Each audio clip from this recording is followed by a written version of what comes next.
It is not unprecedented in this Indian team under Gautam Gambhir to leave out the vice captain. A star as big as Shubman Gill has had to face the ignominy of being dropped from the playing XI not too long ago. So it was no surprise that Axar Patel was excluded from the XI for the Super 8 contest against South Africa. Clearly, there are no special considerations for hierarchy in this Indian team. That's how it is. Right or wrong is for the jury to decide, but the selection call proved costly for India, who were brought down to earth by David Miller-powered South Africa on Sunday night. Whether bringing in Washington Sundar for Axar made cricketing sense is debatable. Here is an off-spinner who has not been a regular for his IPL franchise that has its home base in Ahmedabad. Of the 15 matches that Gujarat Titans played last season, Washington featured in only 6, barely a third of the side's IPL fixtures. At the Narendra Modi Stadium in Motera, he played just 3 out of 7 games for the Titans in the IPL 2025. I don't think that's necessarily relevant. You've got to look up the makeup of his IPL team. We know what Washi's done while has been with the Indian team, and we judge him on that, said Ryan Tendushed, India's assistant coach, making it clear that IPL appearances or the lack of them are no criterion for selection or non-selection in the Indian team. Washington was preferred to Axar, keeping the matchups in mind, and also because of the presence of 3 left-handers in the opposition's top 5. But on the night, he failed to justify the theoretical, somewhat conventional approach of opting for an off-spinner rather than a left-arm spinner against left-handers. This Indian side under Gambhir, in any case, is not known for traditional approaches. It often throws caution to the wind and prefers adventurism over conservatism. Dushait insisted the selection debate was based on the left-handers in the South African team. We thought the majority of the threat was going to come from the left-handers. We wanted to play the extra batter Rinku Singh, so it left us with one choice between Washington and Axar, and today we chose to go with Washi. Washington failed to make an impact with the ball, his 2 overs costing 17 runs without a wicket.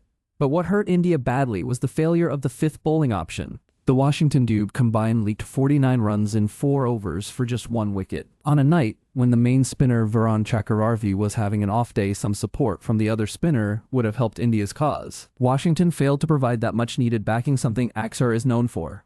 Washington was clearly not in his element on the night. Apart from 2 innocuous overs, he failed to provide the impetus the team needed while chasing 80-80. He struggled to get going with the bat, and his 11 runs off 11 deliveries did little to help the cause. On the field, he also misjudged 2 catches, one went for 6, and the other rolled over the line for a 4. Axar, on the other hand, has been a proven match winner, and his contributions over the last 2 years cannot be overstated, whether in the 2024 World Cup or as recently as against Pakistan in Colombo. That he captains his IPL side surely cannot be a factor for the Indian team, but his recent form demanded that the vice-captain feature in the crucial Super 8 match in Ahmedabad, which incidentally is his home ground. Washington ranks below his fellow spinners in terms of experience. Axar has bowled 550, 3 overs in 62 IPL games, while Kuldeep Yadav, also a proven match winner, has bowled 342 overs in 98 matches. In contrast, Washington has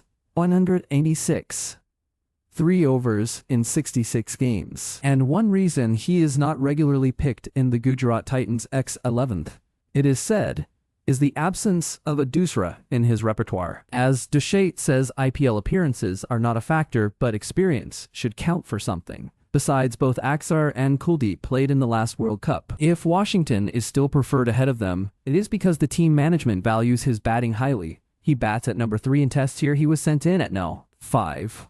Washington has had his moments in international cricket, but sadly on Sunday night he failed to live up to expectations. We thought the biggest threat was going to come from Quinton de Kock and Ryan Rickleton and David Miller. And when you can only choose one of the 2, we thought of someone who can bowl in the power play, said Dushait. Washington was not called upon to bowl in the power play. South Africa were 41 for 3 by its end, with 2 of the 3 left-handers already back in the pavilion. The 3rd, David Miller, proved unstoppable. Neither Washington nor the other bowlers could contain him, and the veteran South African took the match away from India with his counter-attacking batting in the middle overs. Washington for Axar was only a micro part of a night of disaster for India, who failed to live up to their high professional standards. The fielding fell short of expectations, and bowling 2 no-balls that cost 14 runs was unforgivable. The last over, which cost 20 runs, was a catastrophe, with 6s off the final 2 deliveries, handing the momentum firmly to South Africa. Above all, the batting unit collectively collapsed, failing to chase down 18-8, with Abhishek Sharma's form continuing to be a major concern. The 76-run loss to South Africa is India's first in 4 years, ending a streak of 12 successive World Cup wins, and it may have come at the worst possible time. One more defeat in the remaining 2 Super 8 games, and it could be curtains for them. Surya Kumar Yadav's side has never been pushed so close to the edge since he took over in July 2024. His win-loss record had stood at an impressive 387 before this game, but this setback denting the NRR badly could cause more damage than anticipated in the final analysis.